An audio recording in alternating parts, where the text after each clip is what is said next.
Right, well, we'd have to go in through the side door over here. They put it in for me specially. We just roll this up. Oh, yes, we're going in the special entrance, the VIP. Yeah. VIP. Oh, man. Of course Mind the we're going tables. through the VIP. Sorry, enjoy your meal. Is that Excel? Yeah, very nice. In the house! Yep. Just eating with some friends today. Yep. Just have a good one, Gus. Excel, you fucking done, you bloody bastard, Hey, Excel. Meredith, the usual table, please. I'll be having of the everything 5XL as usual. My friends here, we have the everything 5X? Who's that? Cleo. Yes, what is this 5X? They do sizings, you know. You got the everything large, the everything XL, the everything 2XL. Right. I will go Sounds for like the my kind of everything place. standard. Dang, well, I mean, I guess if you're getting a 5X, I might need to get that too. Well, it's quite a large portion. I think you'd be happy. You'd be happy with the 2X. The 2X. Do I sound like a 2X kind of girl? Excuse me, I will be having the 5X. Oh, well, all right then. What you heard the lady Meredith? We'll be taking a seat for there. Oh, say hi to the boys in the kitchen. Hey, Excel, how you doing there, buddy? Excel! Excel! Is that Excel out there? Oh, come on, guys. Let's take a seat. We're causing enough of a fuss in here. I love it already, Barter. This is the source of the sauce. Oh my god, Cleo, yes. I ain't come all this way to get a 2X, if you know what I mean. I ain't eaten in 10 days. I gotta make up 10 for days. lost time. Let's get in there. 5X!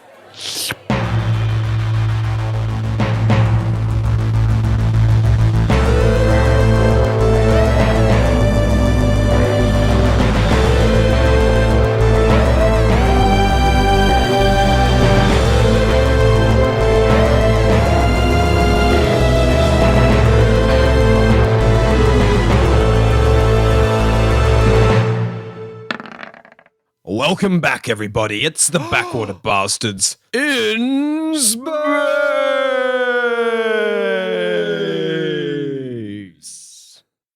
In space! We're here with another episode for you. I'm your Dungeon Master, Dick. Oh, yes. Over there to my left, that's Mr. Danny Matz, a.k.a. Dr. Z, the Psychic Jellyfish. And I'm here to inspect sauce. And then just over there on my right, it's Taylor, a.k.a. Cleo, the Ursine explosives expert. I'm a 5X kind of girl. And our bastards have Sauce have inspectors.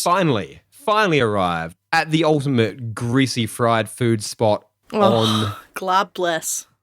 the entirety of Yes. Prospect Town, led by their expert guide, the culinary culture of the station, Parter, who's also a floating Excel. rickshaw driver and also 15-foot tall, big, wide Cyclops giant alien. Love it. And Parter has led them to Stu's, the home of the everything. And you were led around the side. There's a big, like, roll-up garage door side to this building that's been made out of just a giant, like, space shipping container. And as soon as you sort of open up and get inside, you can see there's music playing, but there's this jaunty music playing from behind the bar.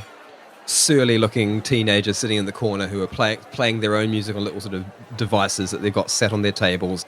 There's funny, like, greasy little booths and chairs and sort of like squared off table settings, and it's quite a busy place. There's a lot of people in here, and almost all of them seem to be dining upon the same thing, which is just these platters that are loaded, and you can sort of see on there some sort of battered, fried tentacle pieces. There's what looks to be some sort of churros, like some sort of deep fried bread product. And all of them have got like a multitude of toppings. Like there's various different sort of like diced, pickled, and spiced vegetables just sort of drizzled on top, and just these wild patterns back and forth of just multicolored sauces, creating these heaping mounds on a platter that like a mound of rainbow. I'm so ready to be here. And as you're sort of led through, you sort of see this big long counter, and behind it scoots about a waitress. She is a synth, and she has a single leg with a wheel at the bottom, so she scoots about. Yes. That's so sci-fi. Very Jetsons. She just scoots about from place to place, delivering these things. She has powerful robotic arms, because you can see as well, like up behind the bar, you can see there's a menu, and there are a lot of menu items, but the everything is written in a font about 5 times larger than everything else. You can see the everything is just called Stu's Everything. You can see you can buy it in a regular, large, extra large, extra large, or extra large sizings. And the price doesn't seem to go up that much. And in the background, there are just these big paper buckets and platters. And they sort of start from just like, like a big ass like chicken bucket size, but then they immediately start turning into these big troughs. And the 3XL is an upsettingly large amount of food. Everything is chrome. There's a lot of just beaten chrome that's like, so you've got curved bar where orders are taken. There's a little door that zips open and shut behind the waitress Meredith as she wheels in and out. The tables are all mismatched, but they all have red gingham plastic tablecloths on them. I can't stop liking this. Yes. I keep it's escalating. I hope there's going to be some merchandise available, because Dr. Z is going to need to come away with something to go underneath this Dirty Skulls jacket that I'm now wearing. That says "Be my everything." Be my everything. That is kind of incredible. I mean, I would imagine that there'd either be a T-shirt or a trucker cap that just says, like, "Hey, I survived Stu's Everything." I need to survive it so that I can get. Oh my God! Trucker cap. Thank you, Dan, because now that you've said that, Dick's gonna make us roll dexterity to see if we can get through this. Oh, I mean, like mass eating is not a dexterity roll. That's definitely a durability roll. Well, Bear's got that. I don't got that, but I don't got negative that. So No, you got +5 that. Yeah. do I? Oh wait. Yeah. Z's got -5 that, by the way. Well, oh no, you might not survive. But he is also I'm like sharing your a hat. little jellyfish. Like you wouldn't expect him to be able to eat a heck of a lot. He normally doesn't I'll actually just buy it for have full solids price. even. But anyway, the walls, floor, and ceilings are all just this ruddy, rust-colored interior of this crate. Yes. Love it. And there's specials just like added to the menu in chalk. Like it's all very it's very rustic and ramshackle, but you can tell this place is popular. But in the corner, at the far corner, near the actual front, by the normal front door, but Parter is too large to fit through, there's a roped off table. And it's one of the sort of, it's just like a normal large booth table, but there is a very short, squat, what you could only call a throne, that has been crafted out of sawn up barrels. So someone's taken these big steel barrels and has sawn them into halves and then turned them so that, the top and bottom ends, and you've got 4 of these giant barrels has been sort of crafted into a Parter-sized throne, and then there's a little backboard made out of what looks like the bottom of like some sort of little hover car. Damn, Parter, you got real estate here? I mean, Damn, Parter, you got real estate here? There's one of the only eateries that fits me through the door, and one of the only eateries, of course, that that can match the portion sizes of a consumer of my stature. Parter, I hope it's not all about quantity, though. Oh, this bodes well. This bodes real well. This bodes real well for me, Parter. I understand. There's been a lot of restaurants that I ain't been able to fit into either. Quantity is always a big part of it for myself there, Z. But I mean, if you look about, you'll see a lot of very small people around as well. So I suspect maybe that does speak to the quality as well. If this was just like an economy diner where you had to I'm go, loving if it. you're a King Kong or a Zilla, you gotta eat here because this is the only place you're gonna get enough. But if you're like a connoisseur, like, like Bobby would eat here, I'm going to pull up on a stool, on a seat. Is there seats Yeah, so nearby there are or? seats. There's like another 4 seats around this table for anyone who's accompanying Parter. Just sort of general sort of large to regular sizes. Oh my god. I am Parter excited. just opens up. There's one of those little sort of like a silk rope thing, but it's quite a dirty, dingy one that has clearly been like taken from some old like cinema or something. But Parter sort of unhooks it, steps in, and gets down onto their throne, sitting at the head of the table. All right, Parter, I see how you do it. You dine in style. I like it. Can't wait to get our XLs, buddy. Oh, well, It's XL time. I can't wait to see the look on your face, Cleo, when they come out. Well, it's going to be a lot like this. You're gonna have to describe for me Cleo's face. So, is like, have you ever seen like a dog when it opens its mouth too big and its lips are everywhere and it just looks like you can't tell if it's a smile or if it's just going to turn inside out? That's what we're seeing right now. You're all sat down. You can actually sort of take in the sights now. So if you're looking back behind the bar, you can see We definitely there's like a window, like a service window into the kitchen. Oh, I like that. And back there, there's a whole lot of steam. Yeah. There's a whole lot of like the smells of frying. Can you basically, imagine you're this? smelling, like Nope. I mean, just yes. a whole lot of fries, and they've definitely like there's like sizzling sounds of fries, but it's also like you can hear like they've got some sort of barbecue or some sort of flat grill situation back there as well for some of their other products. Oh, And every now and Love then it. you see this wobbling figure walk by of an unnaturally tall-looking gnome. So the little guy's like Bobby. Yeah. But a And big it's- one. Oh. It's just sort of like wavering around in chef's whites with a chef's hat on in the window. And after a sort of little while, you realize that it couldn't possibly be this tall. It must be balancing on something. It's like it's on stilts or something, sort of like moving around back there. Oh my god. cute. Oh my god. It's a little while, and after a while, you start seeing how this is going. So the chef will pass one of these platters out. The waitress, Meredith, the synth, Meredith. easily just scooping up these giant platters in one robotic hand, and then she whisks it along the back. And you can see there's soft drink machines back there, but there's also a whole bunch, and they're all stacked in sort of like an awkward configuration because they're all different models, different sizes, different shapes. Food replicators. And just a whole bunch of like these banged up, vintage looking food replicators. And she gets in there and sort of taps buttons on all of them and just slides the trough underneath. And that's where these patterns, Meet these George patterns Jetson. of sauces are just being layered on. So each Oh my food God. replicator has been set up to make a different condiment. I can't even handle Which is this. what allows her to get all these different condiments all onto the dish so quickly. I'm- She just sort I'm of there scoops too. under. And it's making a lot of mess. So, like, the Yep. floor is covered in sauce. Her one tire covered in sauce. But This is like a sauce, weird the sauce. modern painting. the majority of it is getting onto the Yep. food. Like, it seems like a pretty efficient thing. Every now and then, you see she pulls out, like, a little mop and sort of, negligently sort of, like, sloshes the sauce into one corner where there seems to be some sort of drainage. Oh my god. This is exactly I'm into like, it. Your hunger's sort of been building. Part has been making a bit of small talk about that, like sort of waving to some of their acquaintances within the diner.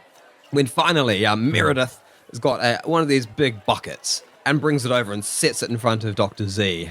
And Z gets a real close look at this thing now, and you can see that you've got various kinds of fried tentacle. You've got these churro fries all over it, and then just condiments.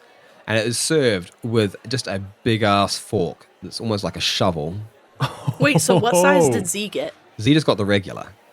So the regular Oh, is no. like a family bucket kind of thing. I'll look at Parter and look at Cleo and say, Ah, yes, the regular size. Cleo, I think I'm going to need help with this. Cleo is looking over and she's like, oh, that ain't a thing. Now, darlings, as we have to make 2 of the 5XLs, there's going to be a little weight on that, but don't you mind, how to work back there, I have them out in a jiffy. Oh, thank you very much, Meredith. This is lovely. Amazing. And where can I get one of those nice little trucker caps you're wearing there? I love Z it. with a trucker hat on. Oh, yeah, well, what are these? It's only 5 credits, but you gotta finish your everything first. I've got to finish the everything, and then I can buy that beautiful piece of merchandise.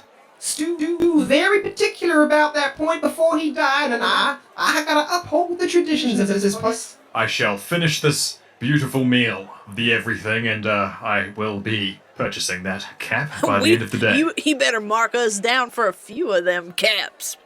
Because... Good luck to you both. yeah, we're getting them. I'll be right back with your meals. See, Thank you very much. we're gonna get matching. He sort of whizzes off. Cleo, we need to get matching hats. Now, I'm definitely going to need your help, though, Now, to we're finish doing this. We're doing it. Yeah, well, Parter is Yes. sort of like chuckling. Was like, Well, if either of you doesn't manage, I'm sure I could purchase one in your stead. Never bothered to get one myself. Doesn't fit in my head, you see.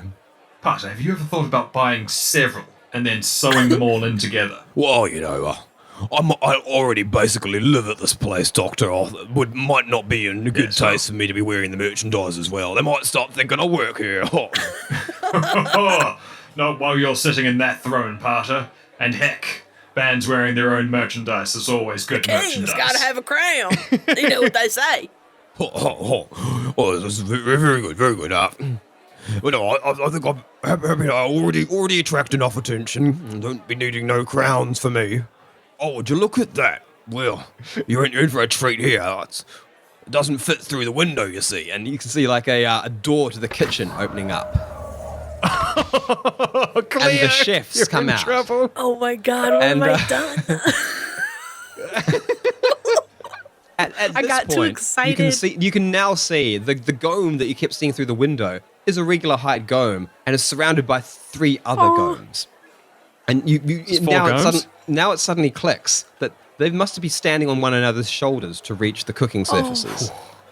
And they Cheeky move like buggers. this cohesive unit, much like the gomes you saw with the giant cannon back when you were with Rads.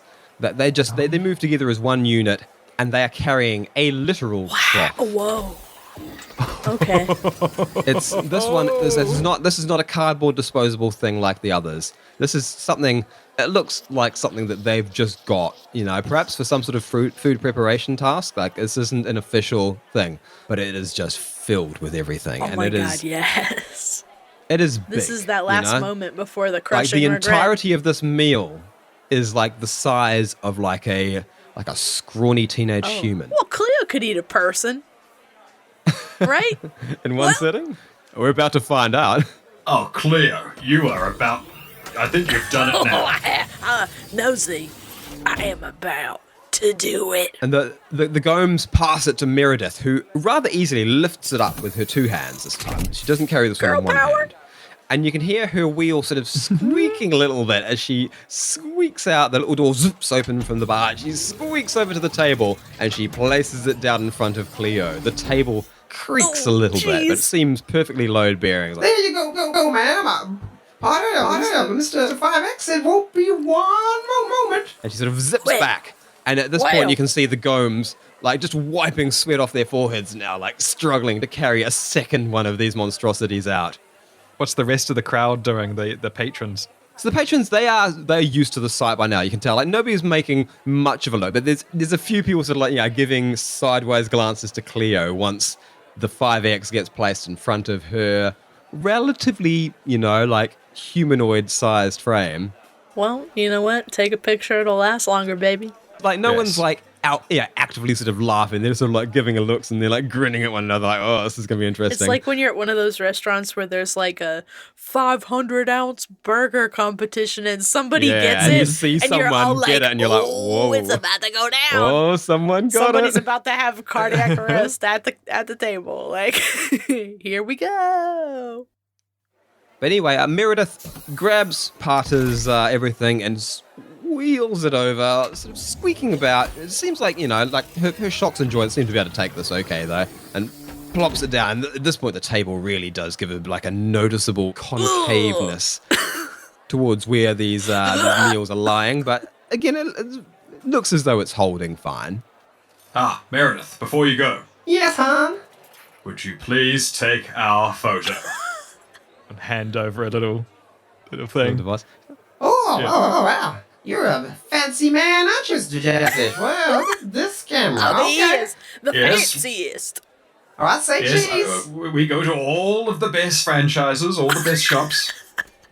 And I'll get behind Cleo and arm around Cleo, arm around Parter. Arm around Parter's like wrist or something, because Parter is looming over you even on this little squat. Oh no, because throne. I'll stretch the jelly so it stretch goes an around arm over. Parter. So the arm gets sort of thinner and thinner until it goes around There's this like Parter. really skinny like jelly A hand around spaghetti. Parter's neck, and then other arm around Cleo, and I'm like in the middle with my Dirty Skulls jacket on, like yeah. So Parter just puts one giant hand and is just resting it on both of your backs. No, that's so adorable. I'm gonna hold That's up so one tentacle from my everything. So Cleo's about to eat.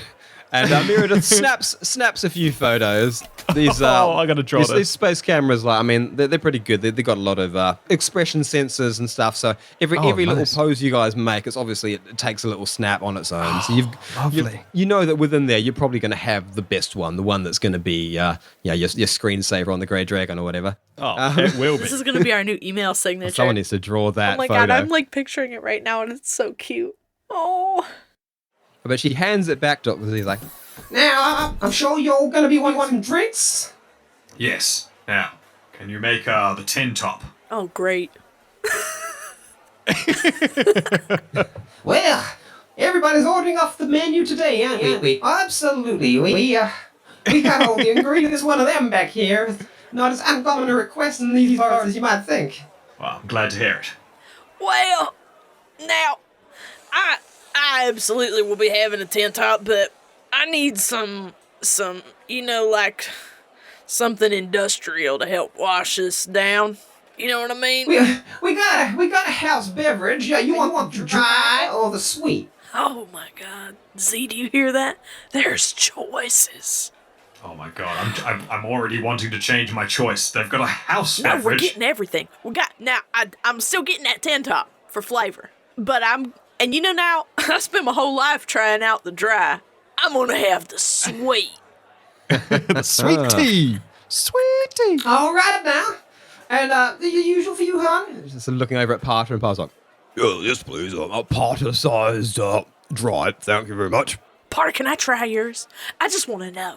Oh, of course, Cleo. Okay, I was going to offer. You know, you really do. It is All right. no judgment for those that like the sweet. But I have my opinions, and I'll stick with them. Well, I hope you both will be sharing with me. I'm going to grab 2 straws. See, now at least I ask. But now Z, he thinks it. He's not used to asking. He just thinks it out. Meredith sort of vanishes off to start filling up your drinks. These are some very, like big, again, like they're just cardboard bucket cups.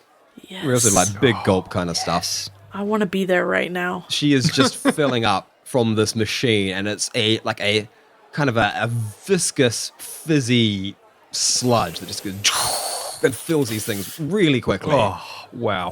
Cleo's is a shocking pink color, whereas Parter's, which is in an actual bucket, is more of a sort of a dull green. Ooh. Into both. Ooh. At the same time, she takes one of the smaller size, what's probably like a children's cup, and just pours some frighteningly large pours of a bunch of bottles that she's got pulled out from the bar. Perfect. And it makes a pair of tin tops as well. And bringing these brilliant. drinks over on a pair of trays, dropping them down in front of you. By this stage, Parter has already picked up their shovel of a spork and is sort of like arranging the plate. You can see that Okay. Parter has been sort of very carefully sort of sectioning things off, getting all the tentacles over to one side with sort of pulling with the sauces, and getting all the sort of little churro fry things off to the edges out of the sauce because they are quite crispy and it looks like they start getting a little bit soggy if they sit in the pool. So Parter is a bit of Done an this a expert. few times. Yes. Cleo's gonna see that out of the corner of her eye, and she's gonna copy it. Like, sorta. I don't know if she really, gets it, but she doesn't use the shovel, because she's never really been, like, a utensil kind of individual, so she's doing it barehanding it. So they're sort of like parting things, like Yeah, just, like, a confused approximation of what Parter's doing. Yeah. Actually, technically, sort of smushing some of the fries into the sauce more. Yep. Well, and because I want everything to be sauce, I'm just going to push the churros in. turn it into a liquid. Yeah, I put the tentacles off to the side because I don't want to eat other aquatic creatures. That would be weird if you ate a tentacle. Dr. Z has always left you to eat the tentacles, and I've eaten the Dr. sauce. Z is quietly and secretly inserting those tentacles into Cleo's. Yeah. And then when I've got it all, when I've got the tentacles moved over to Cleo's bowl and I've started mixing all the churros into the sauce, there's just this one noodle of a bit of jelly that sticks out of the body and then goes like a straw and then pops into the middle of it. And then I just start sucking it and you start seeing it go back through the jelly boy towards Dr. Z. Just suck it away. So your drinks all sort of plop down on the table. The table really gives a creak now. Oh, yeah. Oh, well, then at that point, 2 more jelly bits. No, 3 more. 1 to the dry, 1 to the sweet, and 1 to the tin top. All start reaching out, and then I drink your milkshake. And just start straight in there. So Dr. Z, as the first partaker of these things, the everything is, especially now that you have smushed it up and mixed it up. I mean, for starters, it's deep fried carbs, that's never a bad thing. It's some kind of wheat product that's making these semi-sweet, crispy churros that you've mushed into the sauce. Into it. So the initial flavors they're hitting, you're getting a lot of salt, a lot of sugar, and then sort of suddenly there's there's spicy, a good solid punch in the face, chili equivalent going on in there. And then, you hit with all these different sort of flavor moments. You see this super, super sour, fizzy fruit of some description sort of pops in there. Flavor moments. And then, you're getting this really savory umami, spice packet kind of thing going on. And you're also getting just a lot of oil. Because this thing is mostly deep fried goods and mayonnaise. Yes. This is the dream. This is the dream. The house drinks, the sweet one is syrup. It's fizzy syrup. I feel like Cleo probably doesn't have a lot of experience with sugar, so things are about to get pretty weird. Sugar, You're going to go bear mode. Bear mode's going to get unlocked while you're eating. Which I imagine that sort of straight liquid sugar is That's kind how of I'm gonna do this. Great for Dr. Z. That's kind of how he kind of lives. I mean, he's always just drinking sauce packets. You'll see the tentacles that are drinking from the sweet start bioluminescenting, start lighting up. Oh my God. And that tentacle starts jittering and shaking. Meanwhile, the other part that's drinking from the everything is just getting kind of a dull color and kind of a bit slow. And then the middle of me is just this mix of the two where I'm and then the dry is actually sort of surprisingly refreshing. It has a little bit of a sort of a medicinal sort of syrupy thing going on it, but it is significantly less sweet than the sweet one. So it's this sort of this fizzy tonic, and you get the impression that you've just knocked back on these everythings. It's the sort of thing you just clean me out. Oh, I can see why that would be the one to get, but it's too late. The sugar is going to trigger me into another thing, and I will leave this plane of existence and become what I have always been at my core, the pure quintessence of an eater. The Parter is sort of, nervously watching Dr. Z and then sort of nodding away. Well, good, isn't it? Well, it's been a real pleasure, folks. I'm really glad I met the two of you. Cheers. And they lift up a large fried tentacle, sort of, raise it to you as a little cheer, and then just, toss it into their mouth like a little fried shrimp kind of thing. Even though this thing's, it's big. It's like an entire squid. Yeah.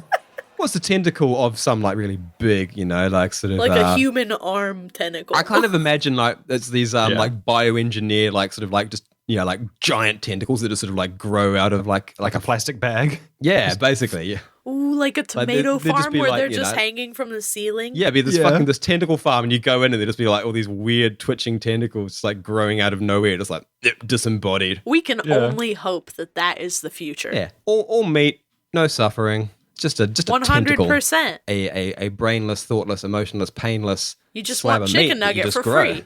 That's my imagination where the tentacles come from. I like that a lot.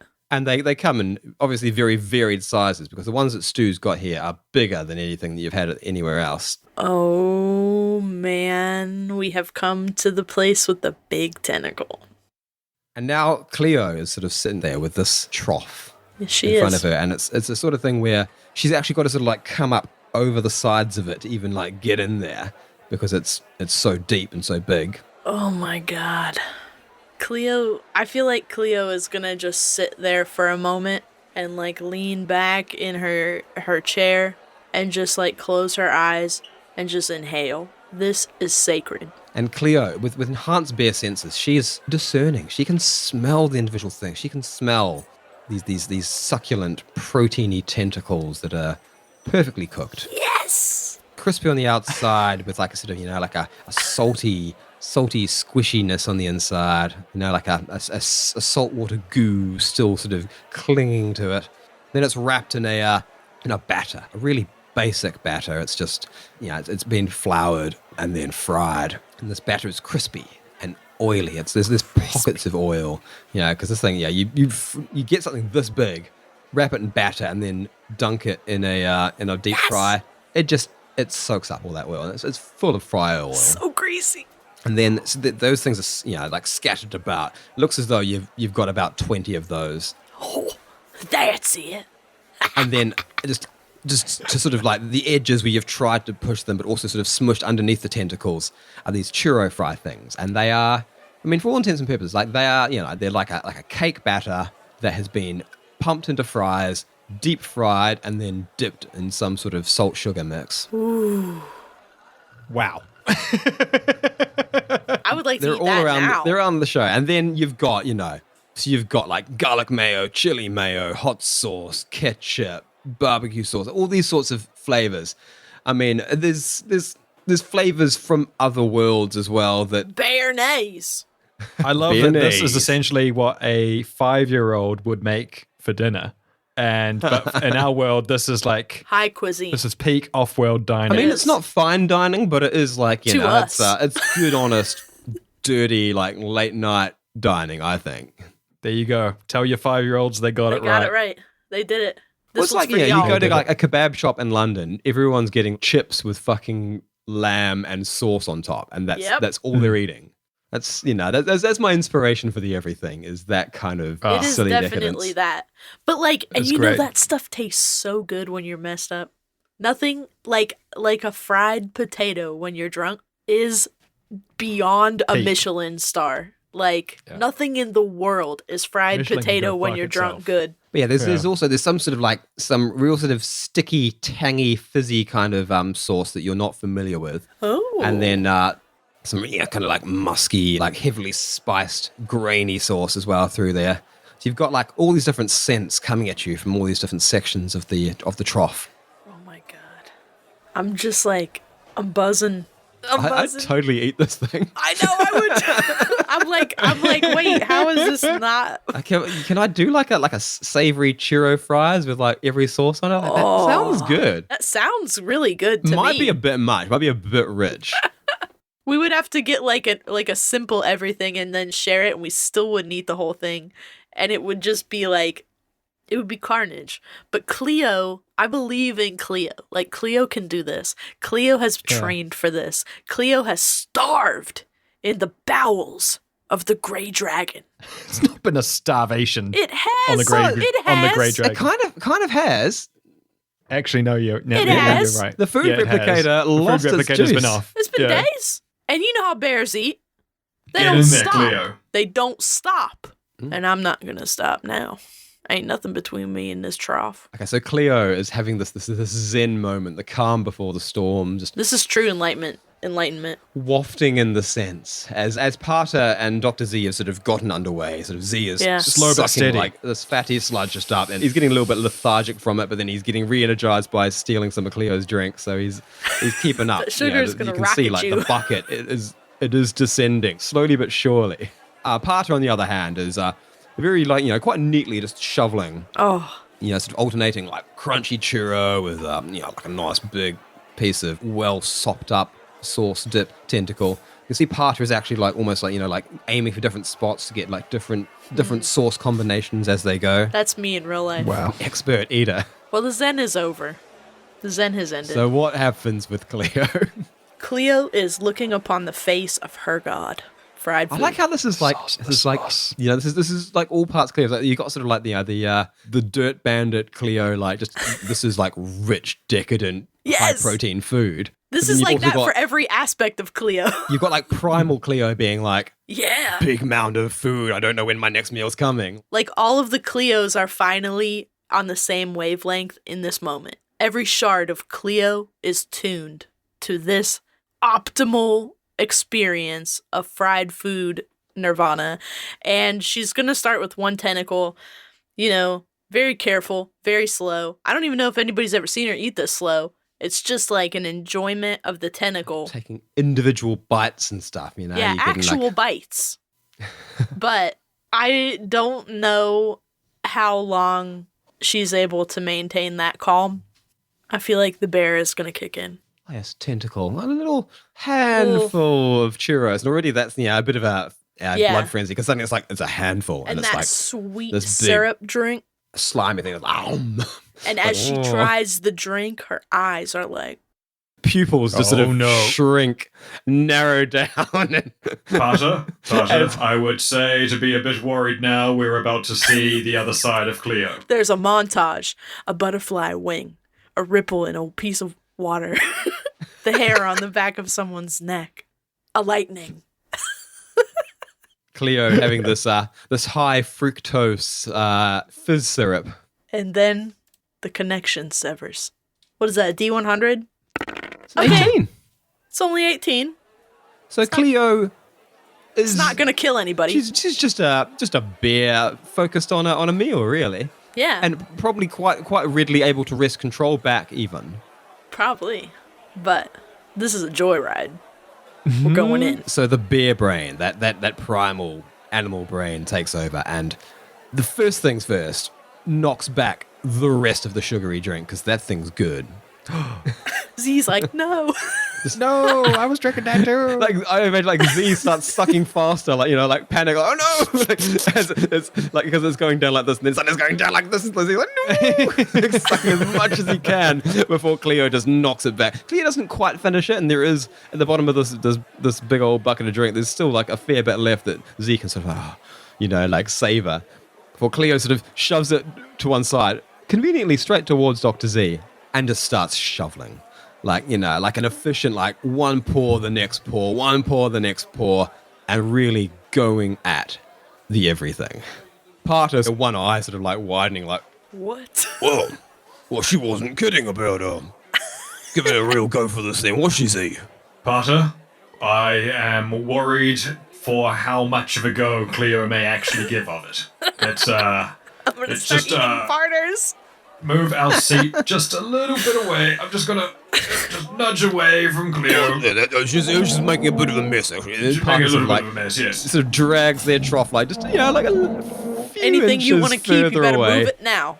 to try and not have Cleo sort of spray sauce all over their meal. Still like eating away, just chopping out. Like Parter has already consumed a good third of this giant trough because Parter's mouth, all the way across is bigger than Cleo's head, like it's a pretty average little meal for Parter. This isn't some sort of endurance thing for them, but for Cleo, this is a bit of an endurance thing.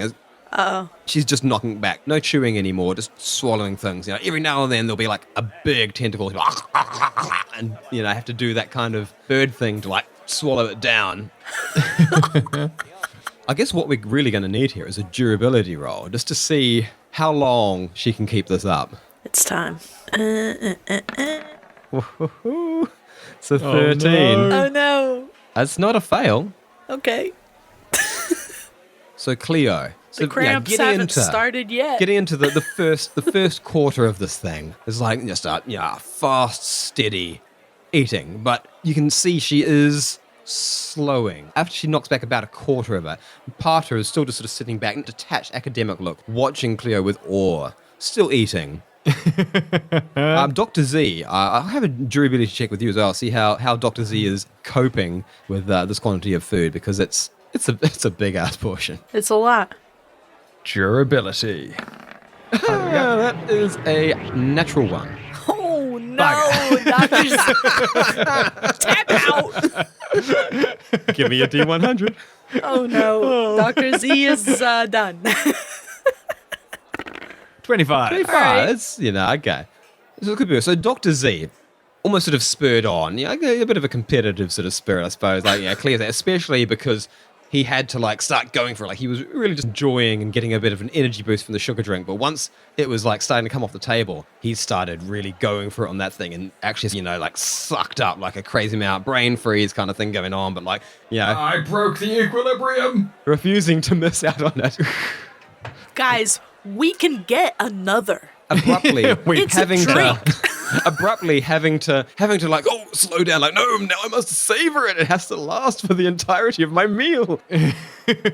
My So Dr. Z, you've got this big rush of cold fizzy sugar, and fizzy drinks and jellyfish don't necessarily mix that well. The sugary syrupiness of it is good, but the bubbles are not really without a gastric system. Dr. Z's got to pop these things out of his jelly. It's not like burping or anything. It's a much more uncomfortable experience. And he can't burp, Dr. Z. I can't burp in real Same. life. Yeah. What's wrong with us? Bloody idiots. Neither of you can burp. No, Yeah, because we're I've cool, never Dick. met anyone other than Dan that can't burp. I can't And now either. it turns out I record a podcast. I'm a minority of people that know how to burp. I can't. I don't. It's weird. I don't know why. See, I could show off. I couldn't make one on purpose Yeah. for if that was what I had to do to avoid dying, I would die because I don't even know how to create one. I just get mad bloated and then I have to lie down. Oh, I don't think we're evolutionarily the better model. Maybe not. But anyway, back to Dr. Z's natural one. Yes. So you got this sort of brain freeze thing and this overabundance of bubbles that you've got to expel without the means of a gastric system. I imagine you're taking in these sugars and then converting them almost rather quickly into energy just throughout the tentacles themselves. But because all these bubbles are getting inside, it's a little bit harder as Dr. Z sort of trying to sort of pop these bubbles out, also drinking up the slop. And then suddenly, he changes the ratio and he's whoa, and sucking up all this churro sauce slime and a whole lot of fat, of just cooking fat. And he starts sort of slowing down and getting really sluggish. Oh, and it's less than a third of the way through the slop. And bearing in mind, Dr. Z has pushed the tentacles out of the way, that suddenly things start going awry as Dr. Z realizes that he may have taken on significantly more than he can chew. He is a small jellyfish. And this is a meal kind of designed for a sort of a 6-foot humanoid with a healthy appetite. And What's gonna happen? Oh no. suddenly the bubbles, he can't hold on to them and slowly release them anymore. And there's just it's not that impressive, because again, no gastric system, no mouth. But there's just a little as suddenly Dr. Z lets all the bubbles out and all the grease at the same time. And there's just a little inside the honey boy. And suddenly Dr. Z is just filthed up with grease. All over, puked all over himself inside the honey boy. Now I'm just sitting in it. It's floating there, kind of greasy. You can make the honey boy move the big bits away, but you're still going to be greasy inside there. Oh God! How do? Just see the jelly roll over itself, going from what we would consider standing up to just just rolling sideways. Really kind of defeated by the meal, but very full and very well energized. That was brilliant. Oh. I hope I can get that hat. Cleo, I take you in. Part of well, you've done this. Well, you're a very small fella. You've done very well there. Thank you, Let's Father. get you another. Let's get you one of the drawers. You're gonna need that. So Meredith, let's just get a just a small of the dry for Dr. Z here. I think the everything might have bested him this time around. Oh, it's I need to take. It's just yeah. Thank you very much. Doll, we never seen any of your kind in here, but You know, you put on a show. You got nothing to be worried about. I even let you buy the hat. No, as much as I want that hat, there are rules and stipulations towards owning such a fine piece of merchandise. We shall prevail. And actually, can I suck the rest of the everything into the honey boy body, but not actually eat it? Like, just suck it into my feet or something? Yeah, no, you definitely. You can just like make a little tube of honey boy and just bleh it all in. There are rules, and I will obey them. Dr. Z I'll is the start biggest sucking in. Capricorn in the whole galaxy. Yeah, and I was sucking the rest of the everything into the honey boy. Now you just got these pockets of fried and then mush. proceed to fainting.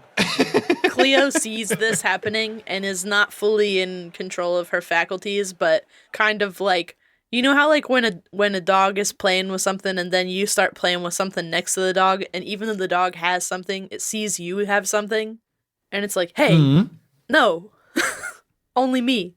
And Cleo's like nosing at Dr. Z, seeing the like food going into him and then still being able to see it, and then sees that the glass that had the sweet syrup in it is knocked over and it's empty, and just roars.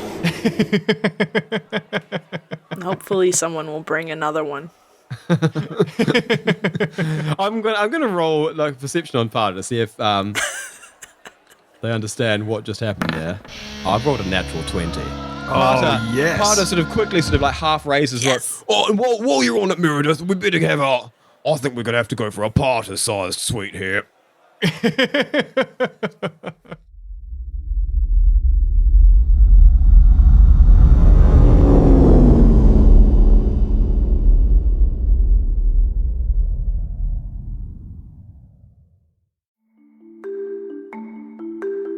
Not sure if it's just me, but I feel like I'm so much more inclined to shop and eat healthier when the weather is nice outside. Like when I can just peruse the cute little farmer's market on a sunny summer Saturday. I'm so much better at grabbing the seasonal fruits and veggies and just overall gravitating towards fresh produce and away from heavier processed foods. So I've been trying to combat that this winter, and as we head into spring, something I'm bringing with me are my HelloFresh orders. With HelloFresh, you're getting seasonal ingredients picked at peak ripeness, and you can really taste the quality. Ingredients also always travel from the farm to your home in less than 7 days, so you know they're fresh, which is so helpful when I'm missing that farmer's market energy. It also doesn't hurt that making their delicious dinners is a cinch with chef-crafted seasonal recipes and ingredients already pre-portioned, so all you have to do is cook and enjoy. I made this salmon limon with a veggie couscous last week, and not only were the veggies so fresh and wonderful, but it made me try a new way of cooking salmon, which was a learning experience and also cooked faster than I usually do it, so I appreciated that. Also, you may have heard me talk about Green Chef before, which is now actually owned by HelloFresh. I really do love both, and with so many options to choose from, there really is something for everyone. If you'd like to try out HelloFresh for yourself, go to hellofresh.com/realm60 and use code realm60 for 60% off plus free shipping. That's hellofresh.com/realm60 and use code realm60 for 60% off plus free shipping of America's #1 meal kit.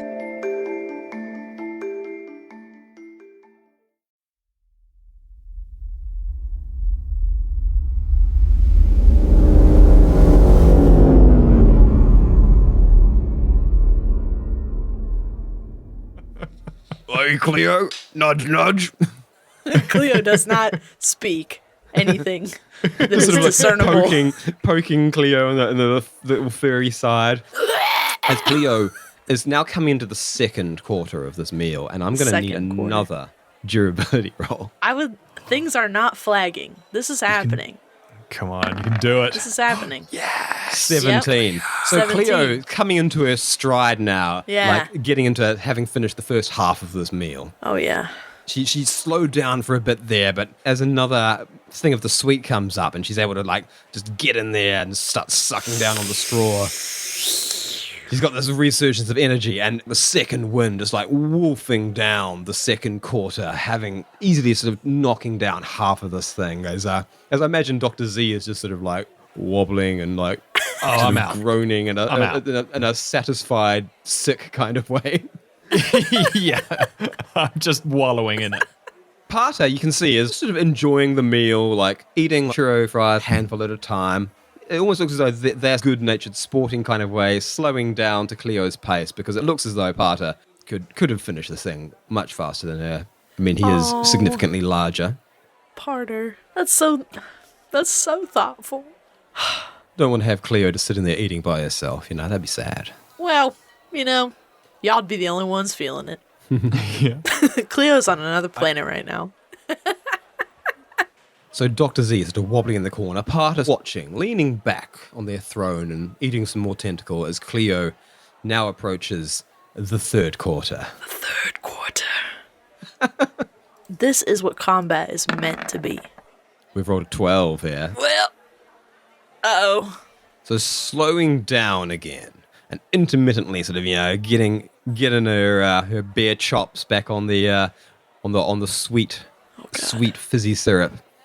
Cleo getting into sort of like a marathon pace now, almost joylessly shoveling in the third quarter. She doesn't really, she slows, but she doesn't stagger. She doesn't hesitate. She keeps going. She keeps eating. And Parter, you can see now, has polished off all of their churros. Now has this nice, neat little stack of tentacles, which they are snacking on, like little chicken nuggets, like little crumbed shrimps. This is a battle. This is a real battle. By this stage now, people are taking notice. Because, originally it was that sort of, oh, look at this silly bear, getting this ludicrously large meal. Like, she thinks she's, hot shit. Like, she's going to fucking even come close to eating one of these things, Like, someone of that size, like the 3XL is already going to be enough of a trouble, let alone this monstrosity. But now, there's almost like an impressed quietness in the room, as every eye is now just unashamedly just looking over. Some people have actually stood up. Oh my God. Stood up and so that they can look over their friends' shoulders to see just the exhibition that is being put on as Cleo is just steadily shoveling down this everything. 3/4 of it down. It's now, this is giant trough, but it's just got just the mush left now at the end. It's mostly oil, sauce, and a sort of a brown slurry with the real mushy churros, and mostly just the batter that's fallen off the tentacles as this Claire's is thinking the about. true test. You're getting just crispy bits, mushy bits, and slop. And Cleo Do this. Cleo now has to basically stand up. Yeah. And get both paws inside the trough. Gotta climb this thing. Gotta get up on that table. Bear claw? Get up in Do you get there. to attack it? This is a Get combat her mouth sequence. down in and just start going away with that bare tongue to lap up the final quarter.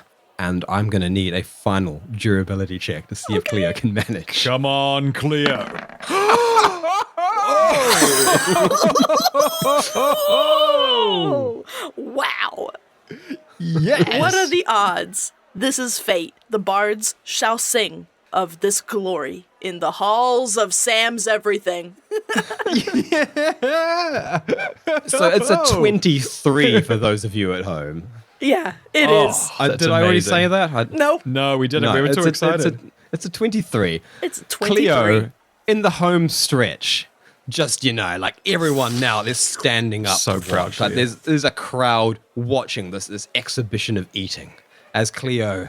And at this point, Parter tosses the last few tentacles into their mouth and, polishing off their own meal to just sit there and, give Cleo the proper attention as she finishes up. And Cleo, now that she's gone full bear, she's not even bothering to shovel it and she's just lapping it up. She goes into hyperdrive and she finishes the final quarter faster than the first quarter. It's just... And by the time she finishes it, she's still just licking around, getting the last of that sauce, getting the last of that grease, lapping this thing clean like a dog bowl. Sending back a clean plate to the kitchen. And the chefs themselves have come out and they immediately begin a slow clap, which takes off throughout the diner as everyone is cheering. It's like, Yeah, stupid bear! You see what that stupid bear did? You're my kind of creature. Oh my God. and Cleo, utterly full, utterly knock this thing back, but still with, a good chunk of sugary drink to go. Upon sort of cleaning up the platter, just sucks back the last of the drink and crawls under the table to go to sleep. Yes. So we've got Dr. Z KO'd from the normal size, the smallest size.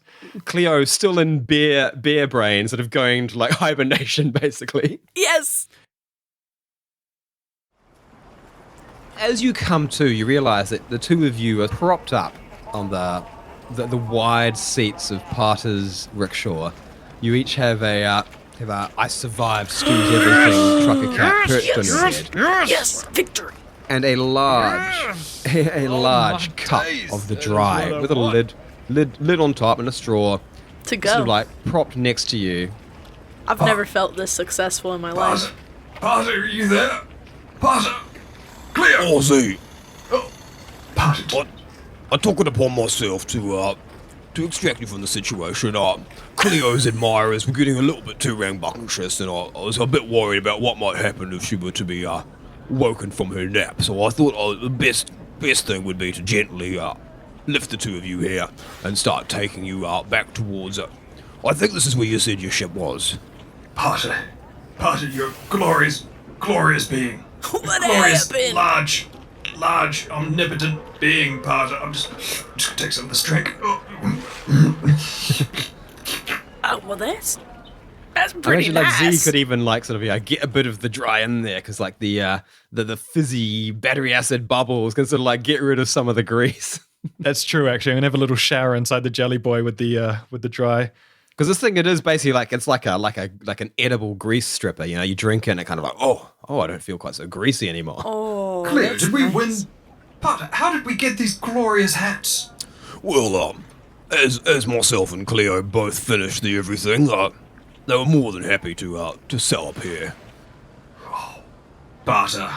And don't worry about it, yeah. Breakfast, lunch, I'm not sure which one it is. It's on me, you know. You lot have paid me well for my services, and you gave me absolutely a royal gift. I couldn't afford that in weeks of my work, so that's the least I could do is cover the bill. Potter, you are truly a giant among not giants. Thank you. I've been all my life, see, all my life. I'm not a hero. Not a hero. Just, you can say it, I can't. Cleo is just like blinking, feeling this hat, trying to remember. I'm going to reach out my camera actually and take one more photo. Cleo and I KO'd in the back of Parter's rickshaw, wearing our hats with Parter like maybe turned around in the background, like leaning over his shoulder with a thumb up. Grace. Like, oh, they made it, folks. Yeah. Post, we made it. We Even survived. the doctor left with an empty bucket. Thank you, Potter. Oh my god. Yeah, I That know. to date, I think that's one of the most. It's our greatest achievement in tabletop history. I think so. I do think that it's one of the most incredible battles that we've seen in the game. It had all I the mean, emotions. Cleo had to nail all 4 hits in a row to consume that. Wow, really? Yeah. And you did it. This is up there with like the entire Zarg Moon arc. I would say, at least. You know, it's up there with blowing up Jelly Mountain and surviving and doing aerial battle, I think. 100%. It's definitely up there Probably with more surviving difficult. the hole, Yeah. which, No, you witness know, there. might have Yeah. killed us. So anyway, Parter is taking you through Prospect Town. You've got these drinks which you can sort of like nervously sip on as try and just recover a bit. Let your stomach settle down a bit. But Cleo in particular, now that she's back in control of her faculties, is keenly aware of how full she is. Uh-oh. As full as she has ever been. I mean, I This feel is like Cleo grim. has done things like this in the past, but I feel like as well, like she hasn't been as rich and well-traveled as she is now, so she hasn't had the opportunity to really do things quite this way, to have like that much sauce and sugar and like this silly richness going on with it. I imagine it's more like she like broke into the back of a bread truck or something and ate all of it. Yeah, it's just like that. It's like that possum meme where the possum breaks into a bakery and then they find it in like a box of Danishes just like looking grim. and it can't even move.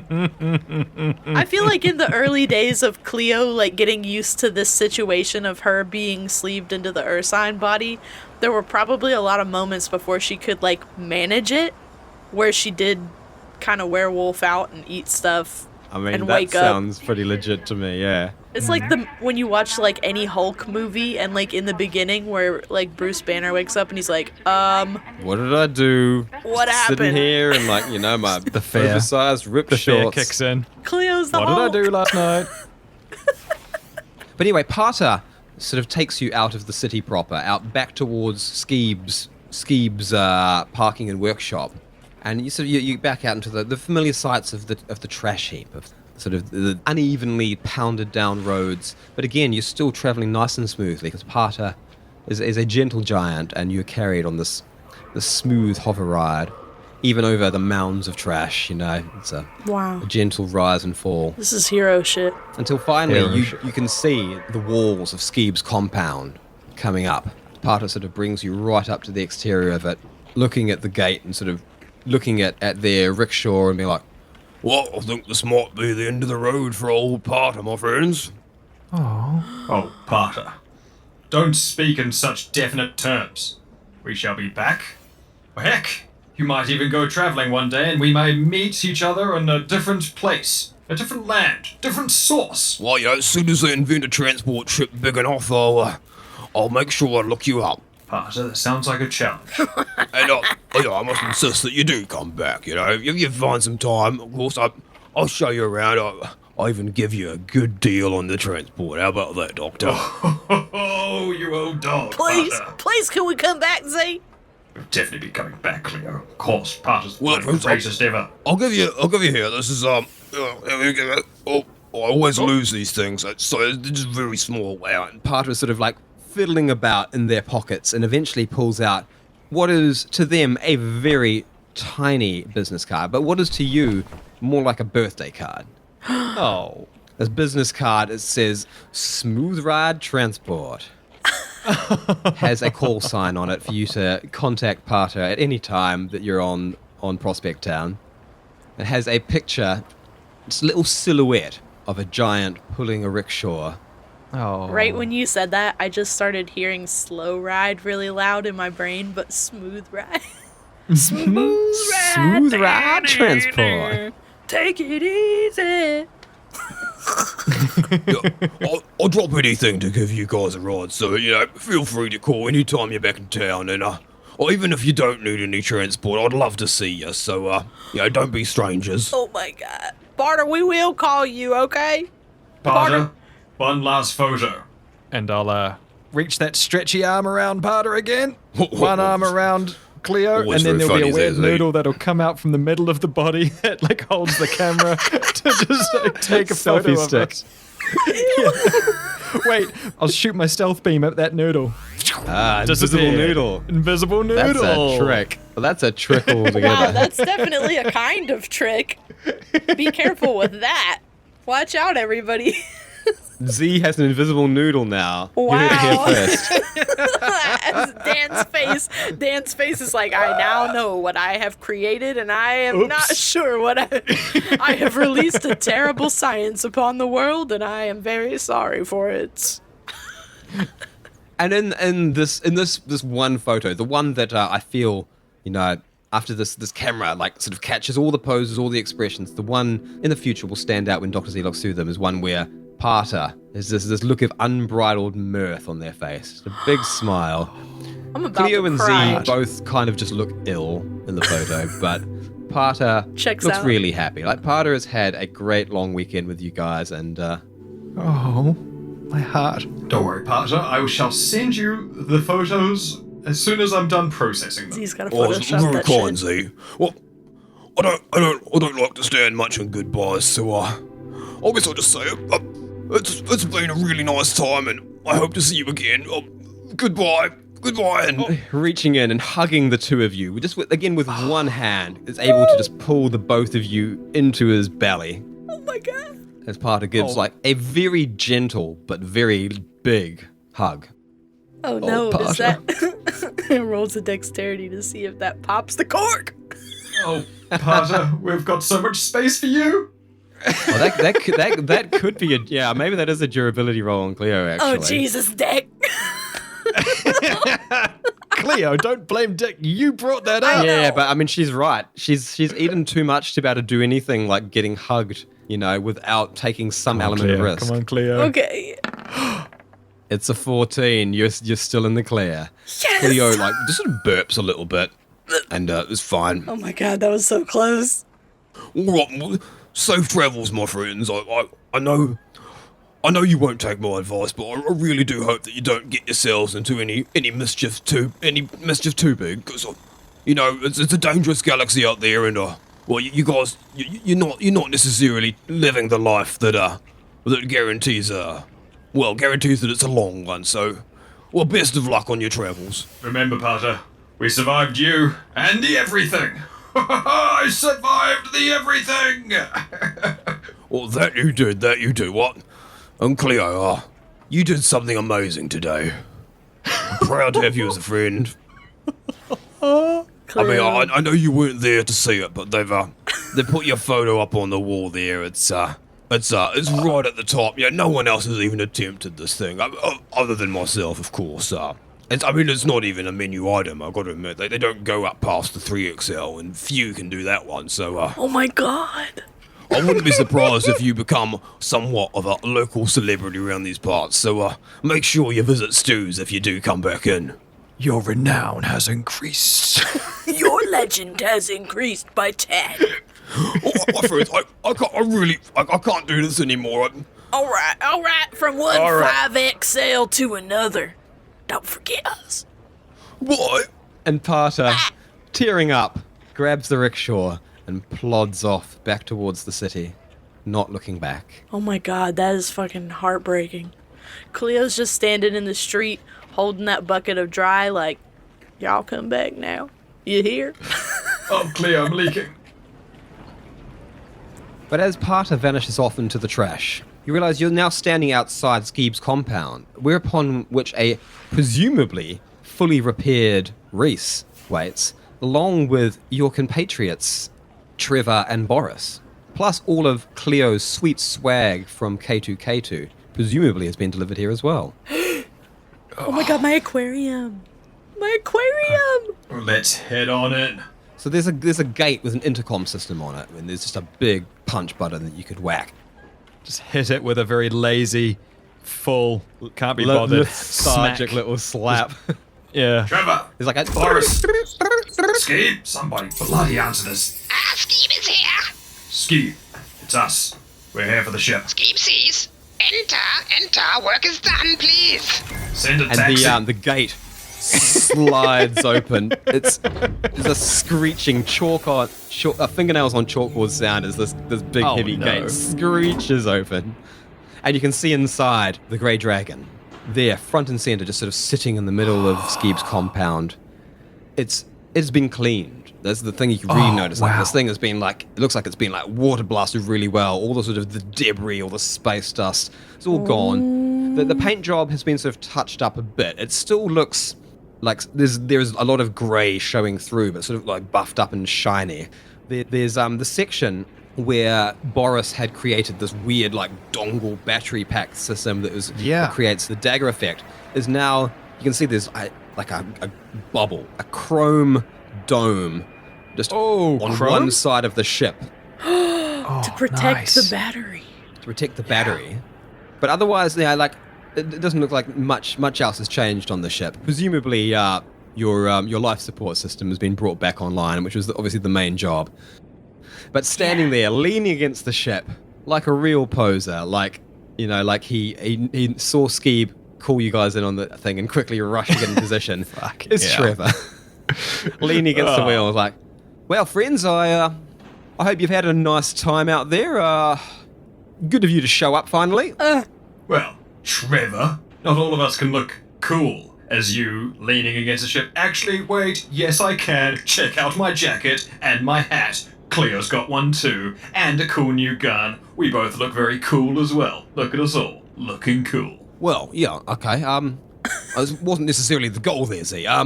Right, well, was it because that was quite a cool pose, Trevor? You were looking cool, and, now, bang bang, all cool. Well, good. I hope that you got some things other than hats, because, well, we are going to mid-space, and it's a damn sight more dangerous than this place.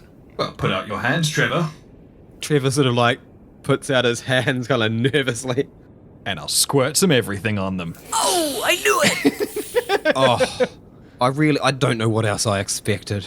That's everything, Trevor. Slobbing it off his hands like, So I guess you've eaten then. Yes. Yes, we have eaten, Trevor. Well, Boris might be a little bit disappointed. Don't Boris, worry. yeah, I wouldn't bother with... What's that, Trevor? You're surprised. I think you need to save it for another time now. Trevor, no. Stop it. Trevor, be quiet. Boris, no, never mind, Boris. No, back in position. It's all... What, guys? Look, he's ruin the surprise. the food replicator's back on. He's made dinner for Cleo. Oh, God. Cleo just kind of like cracks her neck and takes her hat off, folds it neatly, puts it under her arm, and boards the ship. Wait, Cleo, are we hiding the hats now? What are we doing with the... Z, I got something to do I don't expect you to understand. Oh, Well, I don't understand. You just hidden a fine piece of clothing. I got business. Right, well... and So as you board the ship, you come on board. Welcome back, my friends. I am feeling in perfect shape. You will find that all systems are engaged and the dagger functionality has been maintained. Reese is so excited. Reese, you look great. I seen your dome. I seen your new dome. Oh, that new dome is incredible. I mean, how could you not?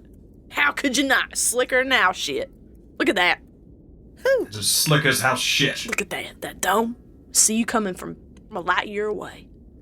I have been communicating with several other of the open AIs on this station, and I am a bit of a celebrity here, Cleo. What? Who are you talking to, Reese? Many of the AIs on this system are vintage experts, encyclopedias of devices near and far from long ago, and that's what I am, Cleo. Oh my God. Reese is a celebrity. Reese is a celebrity. What if like there's... among some random like encyclopedia AIs on Prospect Town. Oh my God. Reese! Damn! Well, what'd they have to say? They were all very impressed that I am still in such good shape. You're better than good shape, Reese. You're looking bloody amazing. You got a chrome dome. Very Did you tell 'em sharp, that? if you get what I mean. Did you tell him that you're a knife now? Yeah, little knife joke there. No, I have been keeping that part just our little secret, friends. Oh, wow. Oh, Reese. Reese, damn, that's a little scary the way you said that. See? Anyway, as you're walking through the halls, you can see that looks as though Trevor and Boris have cleaned things up a bit as well. Everything's sort of there was a bit of carnage from your rapid fixing up, and obviously you were still had the mess from the battle back at Zarg Moon, not to mention going through the wall. Yeah, there was never really an opportunity to get things back under control, but now Trevor and Boris are sort of tidying things up, and the ship is looking the best it has in a very long time. And as you come into the communal area, the table is laid out as Boris pops out, spreading his arms saying, "Surprise!" Oh, how could he make such an adorable episode? And there's 4 plates set with mounds of pancakes. Okay. Wow. Cleo's just gonna be like, Boris, wow. I ain't never been so glad to see pancakes in my life. Can't believe you thought of us. Come here. This is a big one. This one's for you. Oh, yeah. So he scooches out the chair and guides Cleo to her place at the table. Wow. Where you can see there is a significantly larger stack of pancakes. Oh, yeah. And Dr. Z, there's just the syrup and the lubricants for you, and there's the little bowl. Oh, brilliant, Boris. This looks bloody amazing. Thank you very Dr. much. Z's gonna just hide it in himself. And Trevor, I think I got it right this time. You can see it has the berries in the pancakes. Trevor's sort of like, Of course, looking Trevor. a little bit confused at this meal. Like, oh yeah, that's close. That's close enough, Boris. I wouldn't expect you to. No, it's lovely. It's lovely. I'm starved. Oh my god. And where's yours, Boris? How are you having your pancakes? With lots of syrup, Doctor, and with a good spot of tea on the side. Lest you forget, I am from New Terra. Oh, we could never forget, Boris. Yeah, I'm so hungry that. Yeah. You know how I am. I'm just. Cleo, using the invisible noodle, I could send a noodle under the table. And suck 'em up. Invisible, and suck them up. Yeah. Okay, I'm going to message I was mind gonna make control myself Cleo. eat this shit. I'm going to telepathically communicate with Cleo. Cleo, scoop them to the edge of the plate. I've got you sorted. And look down and you'll see this kind of shimmering invisible noodle. And opens up with like a Nunu kind of Teletubbies Hoover situation. Cleo is just gonna like move around the pancakes like a bear pulling a food to itself, and just she's gonna eat the top one for appearances, but the rest are going in that noodle. Boris is watching expectantly with a big smile on his face as Cleo gets in. As soon as she starts eating, he gives like a big excited grin and a nod, and then picks up a knife and fork and starts shoveling down pancakes himself. Trevor is like sort of picking at them. He's got like a big cup of black coffee that he's mainly sort of nursing that.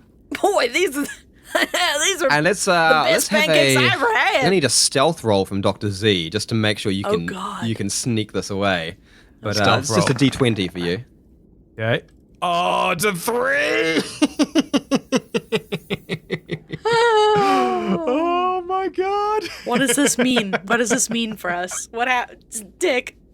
Well, it means that what Dr. Z is doing isn't entirely invisible. Like, if anyone were to be looking up and seeing what he was doing, they would start seeing pancakes just sort of vanish from thin air. But of course, Cleo is also trying to keep this thing covered. It's going to be a D20 -5, unfortunately. Come on, Cleo, Clumsy you though got she to is, do but this. You got this. Boris's feelings are at stake here. Oh my god. I'll just fucking eat him, man. Like, I can't hurt Boris. Well, I'm sorry. I didn't realize Dickie was going to make us roll for it. I can't. This is another combat. I know our bad rolls. Of course it happens. 19. 19. So it's -5 there, so that's a 14, but that's still plenty. Yes! So Cleo, Yes, Cleo. We are hunched fighting the over. good fight. covering How was any your back, Cleo, from carrying the tube? any indiscrepancies of on Dr. Z's weird sort of like invisible most of the time noodles. He's got to stretch out this appendage and then fire a bloody invisibility ray at it and then suck up these pancakes. He's got a lot of moving parts. It's quite a tricky thing to do, so it's not that surprising that he fucked it up. But Cleo's hunched over and hiding enough and feigning eating and lapping this up is enough. great, you guys. Like eating up a pancake. And they're good. Whoa. They are the taste of home because these are the pancakes from your very own food replicator. Oh, the taste of home. The true source of the sauce. And as Trevor and Boris finish up their pancakes, you see Skeeb lingering, or you rather hear Skeeb lingering just outside by your ramp, sort of going, Is everything fine? Come Skeeb on be in, like, Skeeb. Skeeb's like, can I get that money? Oh, thank you. and Skeeb comes in, trotting in, tra-la-la, little green rat mouse monster, they're trotting in on little clawed feet. It's like, Oh. So I see you have tried. Yes. Let me show you as well. and he comes over to a console, pops it open and sort of taps away, and then you get the sort of this, like just really fresh air starts coming out of the vents, you see. See? I cleaned. Oh, wow. I didn't know air came out of that. Oh, and things arrived. God, Things we have a arrived. rogue. Hang on. It's just by you. Yes. And he's reaching under the table next to Dr. Z and pulls some great big crates out. And there's several of these crates. One of them is what looks like some sort of like reclaimed like tea chest or something. Like it is just like this dirty old thing that's wrapped up with these big thick, what do you call it? Like ropes basically. Like seatbelt things. Oh, winches. Winches, there we go. Winches, yeah. Sort of squeezing over to one side, and then there's Wait, it's some a tea like chest? yeah, and then some shorter, wider, primary blocky looking cases. K2. Yes, K2. K2. That's so primary. That's primary as heck. Primary as hell. These arrived, and there's one other thing I install. What? One more Are you thing. finished? You finished? Yeah, come. And sort of like running toward Cleo's room, and Trevor's like, yeah, I told them where to put it. All right, yes. Cleo speeds up. She can barely handle it, but she has an idea. Once you get into Cleo's room, there it is. It takes up half the wall. It's an aquarium. Aquarium! It's underlit. It's just this big glass pane with water sitting inside. There's little bubble machines at the bottom, so little pristine bubbles cycle up through the water. There's just pebbles all around the bottom. Wow. There's a filter just sort of whirring away on the side, keeping this water perfectly clean. And it is really well lit. You can see like K2's design all over this. The bottom of it is this fire truck red, angled blocky base.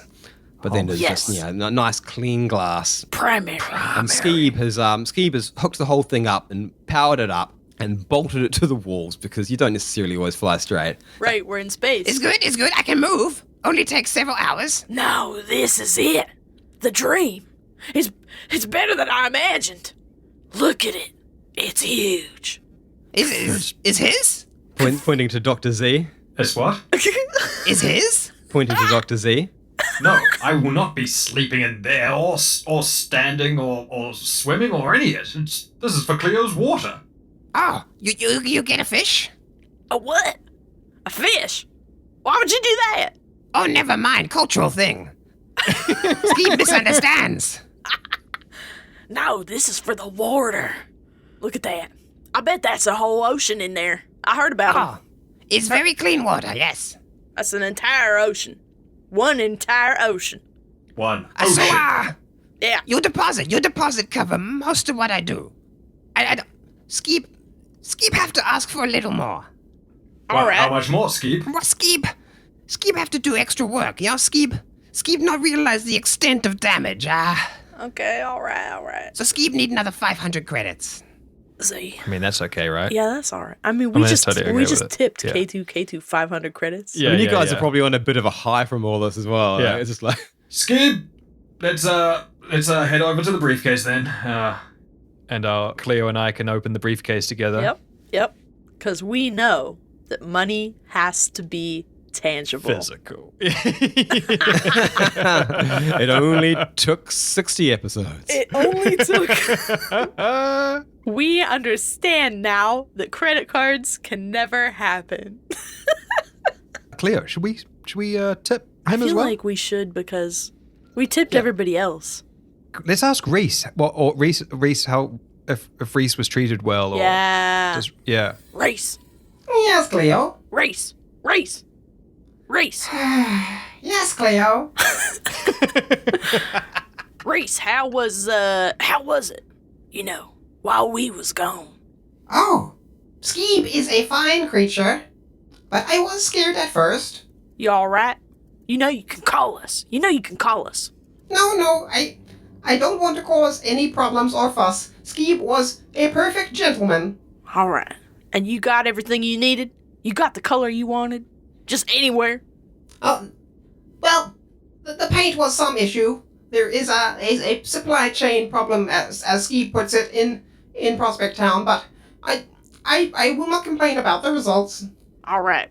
Because we're finishing up here. So if you got any requests, if you got any modulations or like ideas, or if you're trying to like, if you got anything you need details before we tack on any extra credits, now is the time to just. Oh no, just Cleo. If all the work is complete. All right, you got everything. Skeeb is sort of awkwardly standing here as this conversation is happening, sort of looking more and more sort of concerned. All right. I promise. Skeeb do good job. Skeeb does a good job on all things. Well, I mean, I just gotta make sure that we didn't forget nothing. You know how we are, always forgetting. but see, I think we could do this one like K2. All right. So it's the extra 500 and then an extra tip of 500. Well, as you separate that amount of credits, I'm gonna go and separate it a little bit more because I don't want to say it in front of Skeeb. Okay. But I'm gonna take it. I'm gonna take some of that away. What do you think? So what, like 300? Like 300, or what do you think? I'm still trying to understand what a good tip is, for anything. Well, I think a drink is about 20, a credit, I think 20% is a pretty good tip, isn't it? Okay, and what is the overall bill? Well, actually, the overall bill. No, the overall bill. What did you was pay? Because we paid 2,000, I think, and then so it's 2,500. 500, yeah. So 250. So 300 credits. Yeah, is all right, good. okay. So I don't say anything, but I do go in there over your hand, and I just push. Sort of tap a couple out of the way. Yeah, and then I look at you is sort of yeah. And once again, almost salivating as you open up this big case of credits. Skeeb has never seen this much money. It's sort of and rubbing their little paws together as you're counting out credits for Skeeb. Skeeb, it was a bit of a Hail Mary asking for the extra 500, but really, you're paying up without question, without any sort of bartering. Wait, we could have been Well, I mean, they seem like they did a good job, and Reese hasn't told us otherwise. No, I know. So. I'm just saying, there doesn't appear to be a tipping culture in this on this planet. K2K2 was surprised. Yeah, but there's a haggling culture, and we never do that. Yeah, because pay your fucking artists. That's the thing. I would feel too fucked up to haggle this. It's like he's not asking for 500 extra because he just wants to. He had to bust it. He had to install an aquarium. Yeah, and he did all the extras. He did the paint job. He did the repair job. Did all the extra stuff.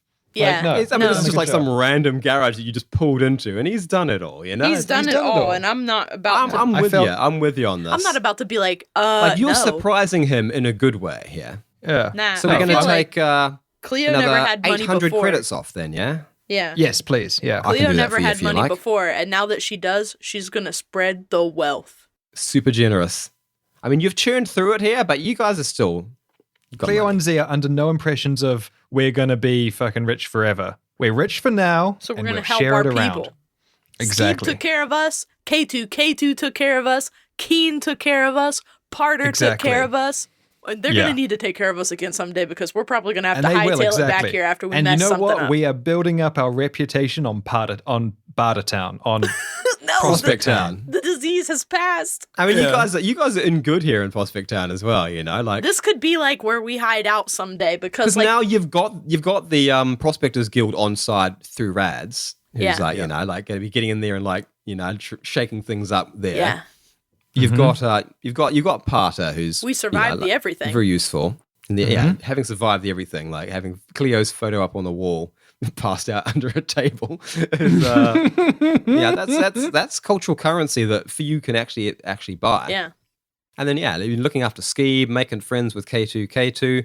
I mean, you are going to have to worry about Keen's handlers, but I get the vibe that they live off world. Yeah, exactly. You know what I mean? Here. I get the exact same They vibe. feel like the kind of people who are investing in this, but aren't truly investing in this. You know what I'm saying? Exactly. Burns still was an ambassador to the company from them. Yeah. I like that that's the impression you've got, because that's what I'm thinking. Yeah. Okay, good. Oh, good. Well, then we're all on the same page. Because Prospect Town is too good for them. Yeah. Too Prospect cool Town's for real. them. Yeah. Sorry. So anyway, you get this money into the quivering hands of Skeeb. Clutches extra is for Skeeb. Yeah. Because now Reese told us you did it all. We appreciates that. Thank you. Come back. Oh, we will. Skeep has space for you here anytime. Oh my god, this little green mouse. Ugh. Everybody is so beautiful here. I This know. is like so. I'm just like, okay. It's kind of like your people somehow. Prospect Town is like, this is our home in a way. So anyway, Skeeb sort of takes the money and secrets away and bows and scrapes and thanks you ecstatically and then scampers away again as Boris has been cleaning up the pancake dishes. Oh, and dang. So, yeah, it's sort of tidying things up a little bit. Trevor has already sort of like made his way back up into the bridge, sitting in the pilot seat, just like adjusting little because as Skeeb was like cleaning and adjusting, things aren't quite how Trevor likes them. So he's just getting all the things like getting the seat to the right height and sort of plumping the cushions and stuff and like just making sure it's all good. Perfect. After Cleo sort of ogles her water for a while and the two of you get back to the main room, you realize you still have these crates. And there are two of them, which you know are just full of explosive kits and what do you call them? Jelly caps. Jelly caps. But the third, much dirtier, recycled-looking crate, clearly didn't come from K2K2. Boris, what is this? If something was delivered from the Prospectors Guild. Right. But we didn't order anything. We did not order anything from the Prospectors Guild. Oh, well, it has our names on it. Oh, stay back. Y'all stay back. All of us stay back? Yeah. Cleo's gonna go over to it and start smelling. Oh. And I'm gonna roll perception. Bugger. And it is a 6. So, So Claire's sniffing away at it. Carry on. I mean, mainly can smell that this thing has been sort of dragged through the trash that is Prospect Town. That's really, that's the main thing you're getting. Well- And Boris is sort of quivering, look at that. I waited for you to come, but I really want to see what's inside. It's got my name on it too. Aww. Well then, have at it, Hoss. Boris, I smelt it. It spins, it's had the royal sniff. I think gave it it's an safe. ocular pat down. Yeah, exactly. I do think It's at that the it's probably fine. I didn't smell anything at all, really. Gave it a nasal pat down. Yeah. Yep. So, 2 sniffs. I expect it's fine to open it. Boris does need to be told twice as he's sort of getting over and he's ripping open these cables and sort of getting them off and out of the way, scrambling them off. It was like sort of Kermit the Frog arms as he pulls them apart. And then he pulls open the crate, and the moment he does, some small little device sort of pops up. And a projection pops up, a real dusty, crackly, dirty-looking projection, and you see it is Rad's. And it plays out a recorded message. How's it going, friends? Time is a bit of the essence. I have some work to do, but I felt like I needed to thank you all. And I've left you guys a couple of my own designs as a thank you. So, first off, for Cleo and Z, this is a bit of a combo gift of sorts. I got you guys this specially designed hacking gun. You can combine it with your jelly form. It works a bit like a dart gun of sorts, and you can shoot it at any kind of hackable technology, and you should be able to use it as a long-range hacking device. I haven't tested it myself, but that's what field testing is for. You can tell me how it works. You can fill out a form or something. I don't know. All right, so for Boris next. First off, it was amazing meeting you in person for the first time. We need to not be so much strangers. I was doing a little bit of thinking. Your Omni tool there. I happened to design a more sleek, updated version. There is a little bit of a sneaky blaster attachment on the inside there, just in case you might need it instead of, drilling a hole through the middle of a guy's body. Hey, there you go. Pew pew. All right. So here we are, Trevor. I still had to get you something, even though you're a terrible shot. I felt like you needed this. It is a simple scope that I picked up off the ground, and you can attach it to your blaster, and hopefully you might be able to hit the broadside of a barn now. But, you might need some divine intervention on that one. You were real bad. Little bit of an update. The Dirty Skulls are making quite good progress in becoming members of the guild. They've returned most of the stolen goods back to those that they could find. They're going to turn out to be some very, very good prospectors. I've also helped shield them from any kind of consequences for their actions because they weren't exactly in control. That was all Alfred's doing, the evaluator. Speaking of, I brought the news forward to the rest of the evaluators and gave me the choice of joining them. However, I turned them down. I told them that the guild needs an auditor, and I'm going to fill that spot. So, Boris, if you hear news of the new guild auditor, you know who it is. And I'm going to seek out the people on this list, take them out myself, bring them to justice. So I hope we can all see each other again. And just know that if you guys ever need me for anything, I'm just a call away. And also, I might need you guys at some point, maybe, but probably not. All right, well, have fun. Enjoy your gifts. Trevor, stop sucking at shooting. So, heck off. See you guys later. Oh, wow. Well, now, ain't that the berries? See? Come and look at this. Ain't that just the berries? Now that... The berries. That is hot shrimp. That's berries. That's primary. That's primary. That's primary. That's what that is. That's primary as hell. Look at that. So that's just an attachment that slaps onto your gun? Meanwhile, Boris is just already taking his gift apart and sort of like looking about inside and Oh, yeah, that's very clever. just seeing how it ticks and how it works. And Trevor trying his best to give like a sour look at his gift. Trevor's too damn but like cool. a little smile is playing at the corner of his mouth until he finally just like loses it and just starts laughing. Like, that little hecking rat. Oh my god. I love how cool Trevor is. Yeah. I love it. I like how Trevor's like a little bit too He's cool. too cool. Like, it's a little ridiculous. He's turning more and more of a hipster as time It's goes on. just like he's too cool He's for the hero. everything. Anyway, having got much more than you ever intended out of Prospect tried it, Town, boy. you finally have no real reason left to be here as mid-space is a beckoning.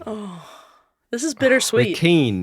We're keen is already hard at work putting together your armors, and where Dr. Z has procured your next cash-in-hand job. That's true. Walking into the bridge. Trevor. Yeah, Z. Yes, well, we're heading to mid-space next. Have you got the plot all, plotted in? Easy trip, Doctor. Easy trip. We'll be there in no time.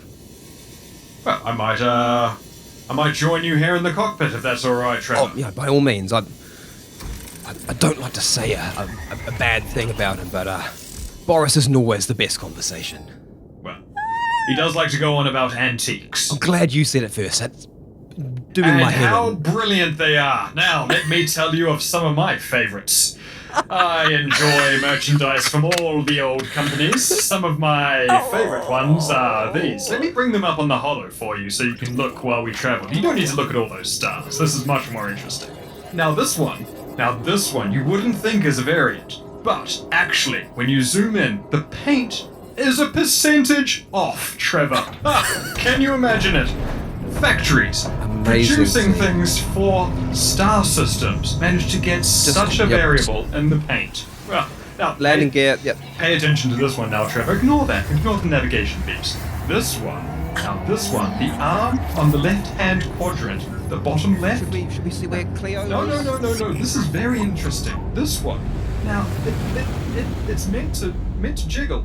It's stuck in place. They made the join too tight, Trevor. Can you imagine?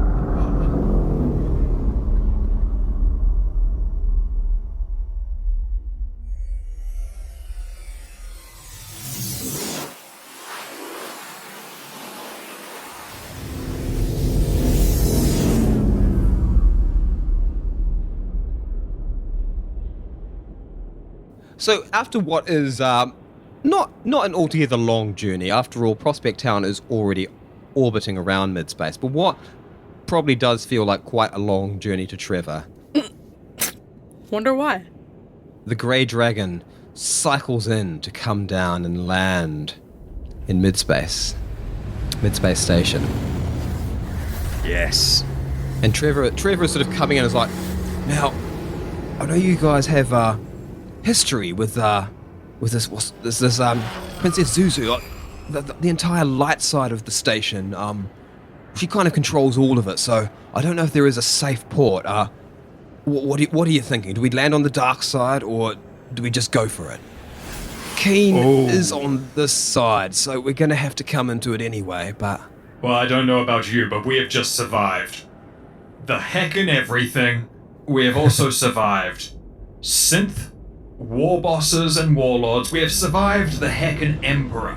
We have survived Zargmoon. We have survived rats. We surfed them.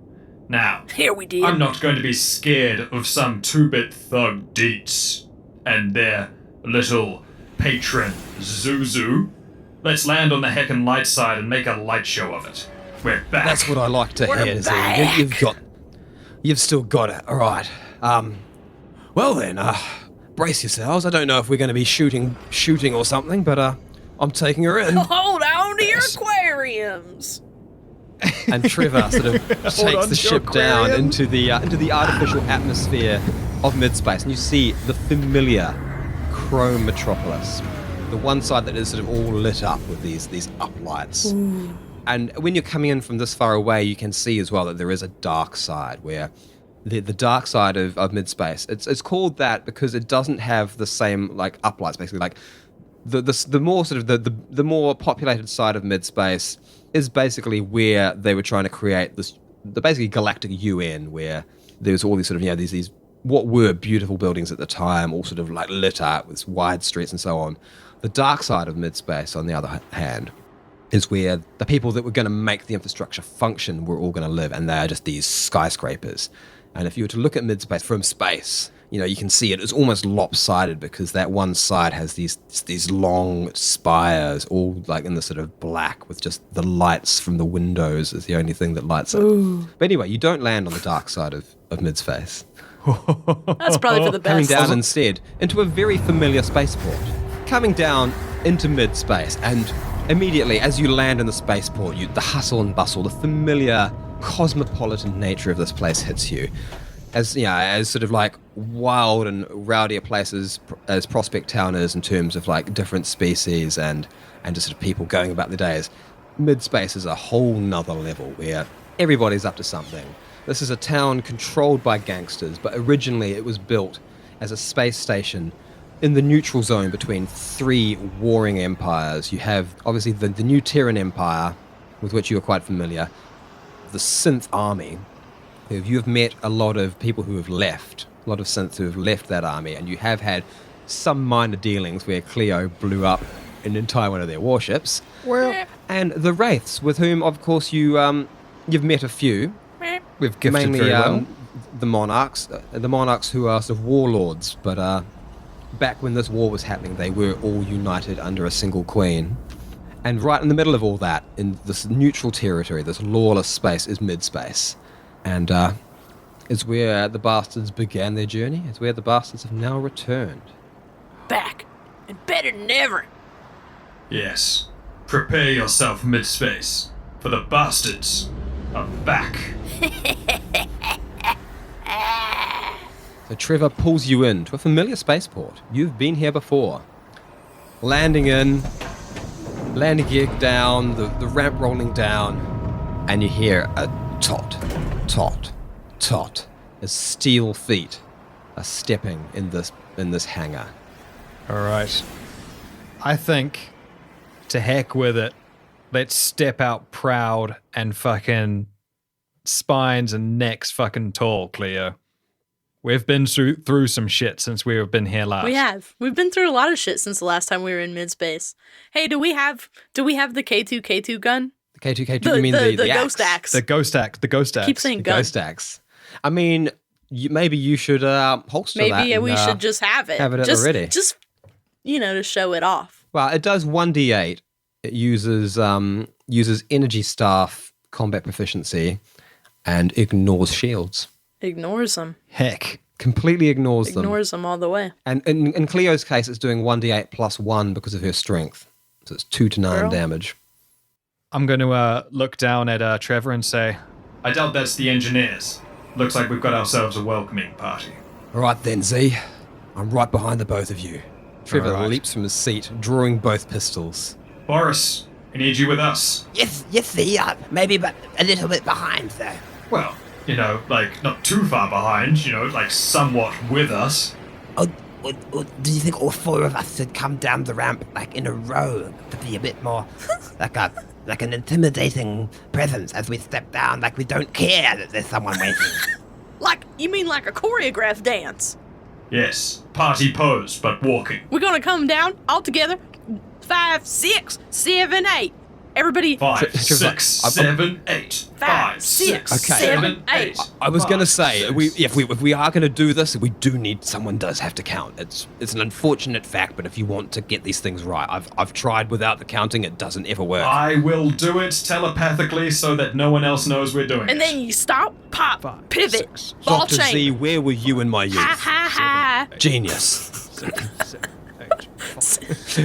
And the four of you step down, marching down in perfect time, a strut to the timing that Dr. Z has got pulsing in your brain. Yeah. As you step down in a line, With the Z and Cleo in the middle, but like flanked either side by Boris and Trevor. You come down the ramp, down into the hangar, and as you step down, appearing from the feet up, you see the steel, heavily armored, tall, powerful body of Dietz the Synth. Okay. So we see Deeds.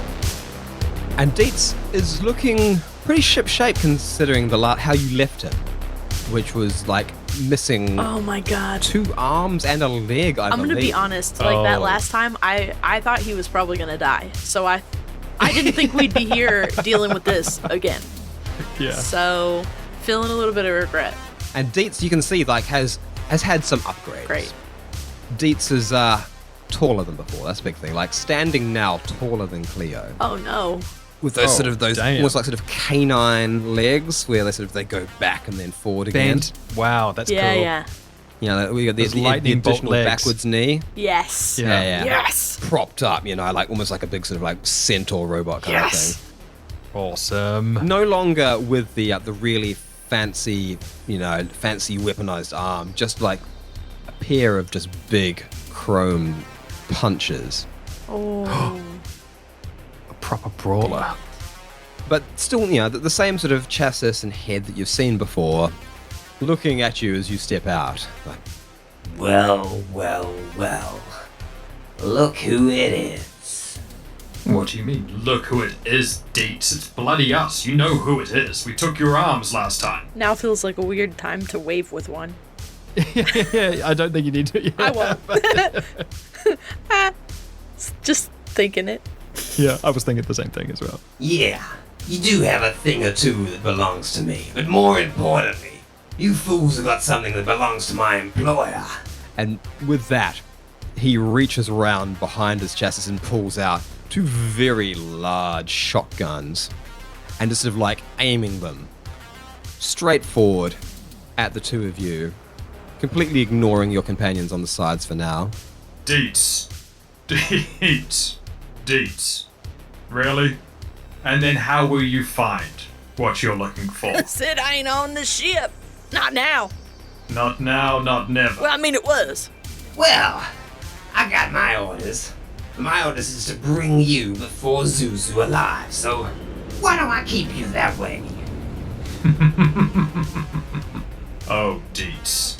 Why do we take those arms? I don't think that's a good idea. And there's just like where he cocks both of these shotguns. We ain't even been here for 5 minutes and you're trying to do surgery. Well, Cleo, sometimes a doctor needs to practice his craft. Otherwise, it goes to waste. You got to use it or lose it, Cleo. I mean, nah, you're right. I mean, because, I got 3 hands here on this necklace, but I actually got room for 5. Yes, I think it would look like a lovely necklace with 5. I mean, I only need 2 more. Just 2 more. Yeah. Oh, Deets. Look, You got 2. Quiet, you fools. Now look, there ain't nobody else here to see what I do, so I think I'll just tell the princess that I tried to take you alive and you resisted. How about that?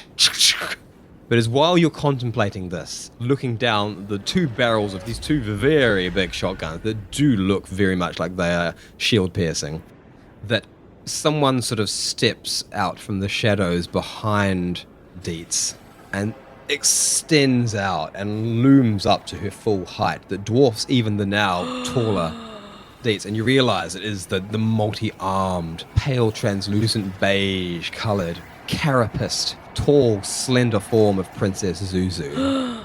And she sort of creeps around him like a big old spider. Now, Dietz, I don't think we need to be so harsh on our guests. And Dietz is sort of like looking back like he's like surprised that she's managed to sneak up on him at all. Like, Your Highness, I didn't mean I was just trying to threaten them. I was still doing that. She's like, enough of that, out of the... You get back in the corner now. as Dietz sort of and just thuds off into the corner as Zuzu comes up to the 4 of you, extending a hand, sort of almost like caressing the air in front of Cleo's face. Oh boy. There's no good lying to me, my friends. I know I won't be getting my ear back anytime soon. That Terran has her tucked away in his little stronghold. Isn't that right? Well, I think it's perfectly fine for you to believe wherever you think the egg might be. Well, I am a prudent woman, Dr. Z. And I see no need to make enemies of you if you do not have what I need. Well, So that's mighty Dietz- reasonable of you. Dietz, be a good boy and leave our friends alone for the meantime. I'm sure they'll be of some use to us and our cause down the line, but for now, you are welcome in my city. So please, come in. Don't be afraid of reprisal from me and mine. No, enjoy your time here on Midspace and don't find yourselves in too much of a hurry to leave, do you? I might have work for you. Oh, wow. Well, yeah, I mean, what if we ain't looking for jobs? You know what? Never mind. I know people like you when I meet them. You will always be looking for jobs, won't you, my little friend? She like reaches out and scrunches at Cleo's fur on one cheek. I'm going to squirt some everything sauce at her. Oh, great. Oh, maybe I shouldn't do that. I don't know. I see her like reaching out and scrunching Cleo, and like I don't like that. I think like don't do that. You know, you're not fucking. You friends. know what, though? I What? think she should roll to see if she gets anything nasty on her hand. Touching Cleo, that's a choice.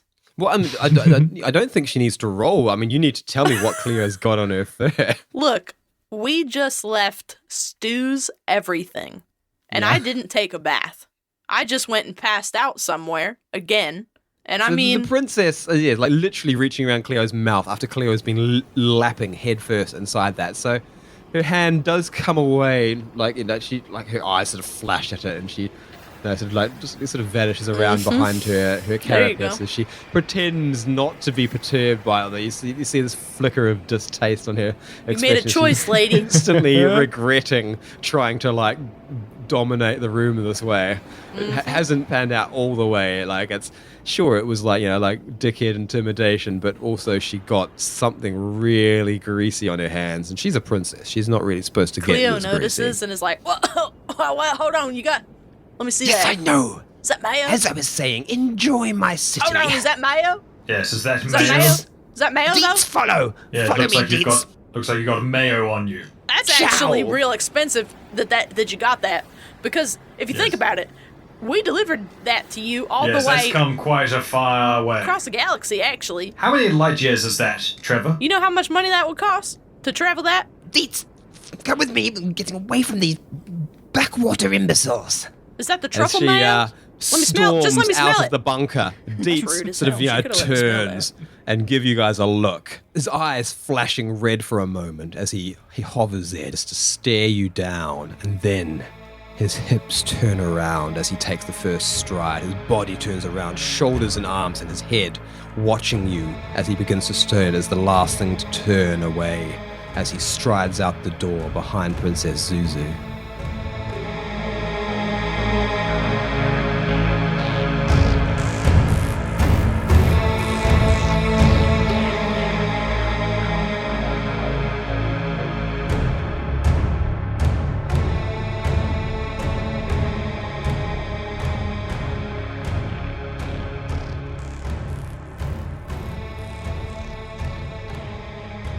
Heck. And that is where we'll call the episode.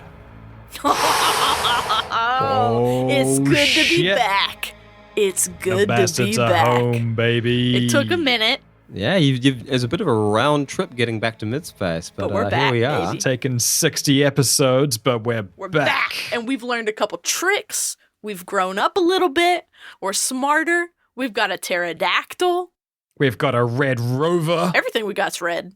Almost. We've got red. I mean, look at us. We're ready. Ready. We are ready.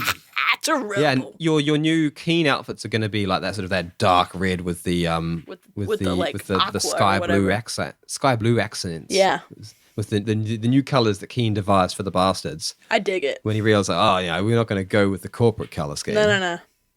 No. We've got our trucker caps. We've got my Dirty Skulls jacket. Technically, our We've trucker got- caps would match our new stuff. Exactly. Just saying. I'm into The it. everything. I survived the everything. Brought to you by and if we can Backwater survive the Bastards, everything, official we can survivors of survive the everything.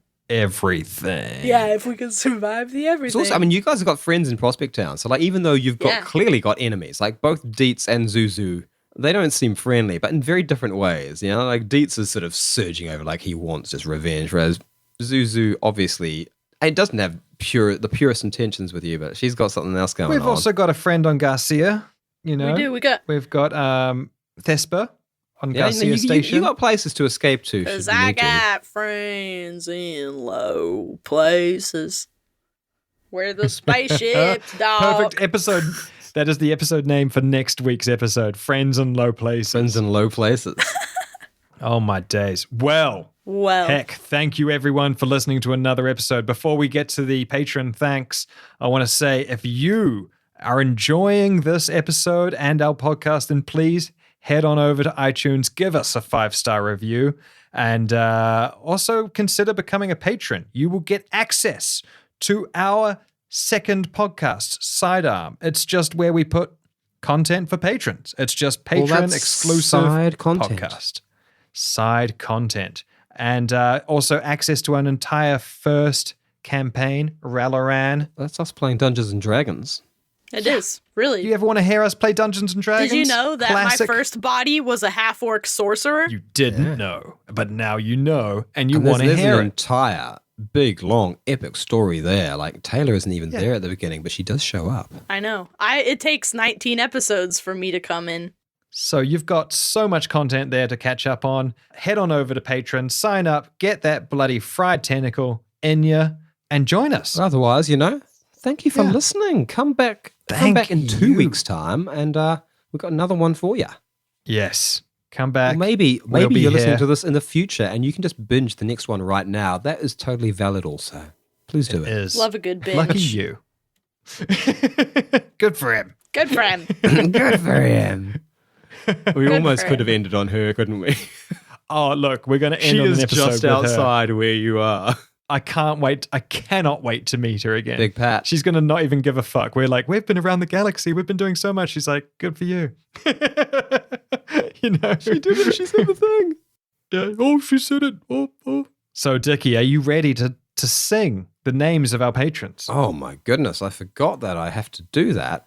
You have to do this All now. right.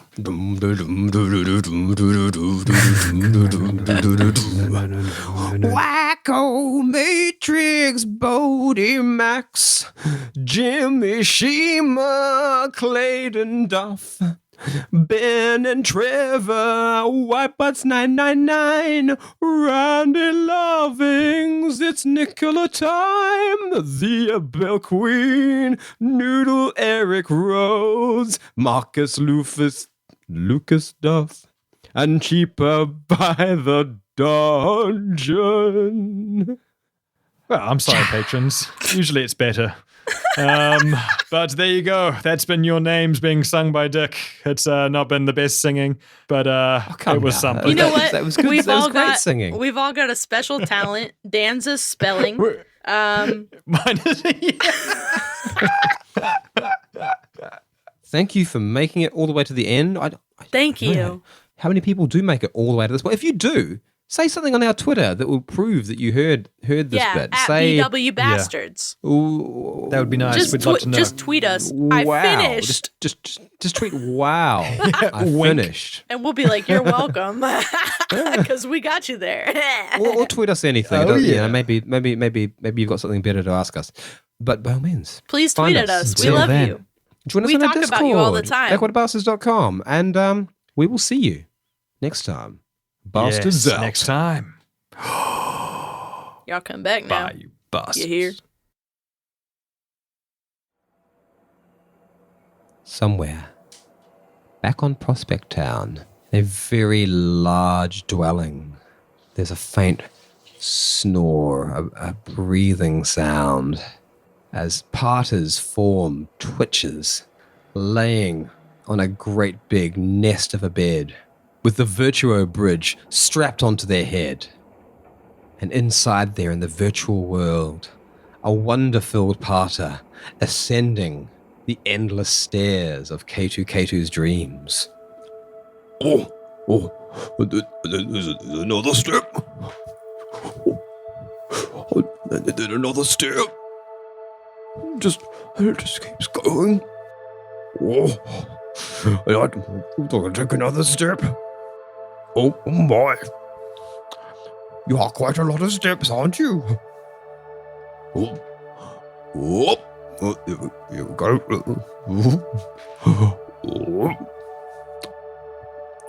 They're changing a different color now, but it's still another step.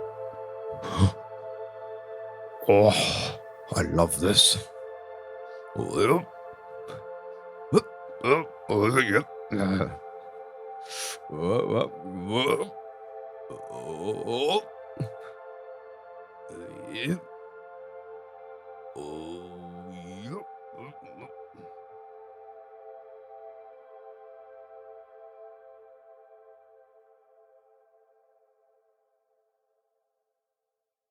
Tune in next time for another edge of your seat adventure in space with the Backwater Bastards.